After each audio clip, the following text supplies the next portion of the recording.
లాంటి వాళ్ళు లేకపోతే గఫూర్ గారు లాంటి వాళ్ళు పట్టాభి గారు లాంటి వాళ్ళు లేకపోతే మీలాంటి వాళ్ళు ఇంకొన్ని తరాల పాటు పోరాటం చేసినా వెనక్కి తిరిగి చూడలేని పరిస్థితి. కాబట్టి ఎవరి స్థాయిలో వాళ్ళు ఈ ప్రభుత్వం మీద ఫైట్ చేయాల్సిన పరిస్థితి ఉంది. అయితే మీరు ఎందుకు పాస్ తీసుకున్నాను, పొలిటికల్ టర్న్స్ ఎందుకు తీసుకున్నాను అని అన్నప్పుడు నేను ఈ రాష్ట్ర ప్రభుత్వం దుర్మార్గకరమైన ప్రభుత్వం, ఇది అసలు రాకూడదు, చరిత్రలో ఇలాంటి ప్రభుత్వాన్ని ఎన్నిక చేయకూడదనే స్టాండ్ మీద ఇప్పటికీ ఉన్నాను, ఎప్పటికీ ఉంటాను. కాకపోతే మారిన పరిస్థితుల నేపథ్యంలో మేము కూడా ఒక పొలిటికల్ పార్టీ పెట్టుకున్నాం.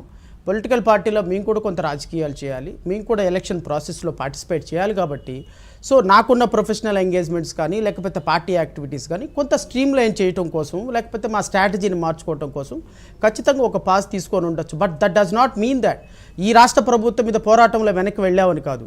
ఈ రాష్ట్ర ప్రభుత్వం డాక్టర్ బిఆర్ అంబేద్కర్ గారి విగ్రహం పెట్టినప్పుడు చెలరేగిన కొన్ని వేల కేసుల్ని విత్డ్రా చేసినప్పుడు మేము హైకోర్టులో ఫైట్ చేసాం.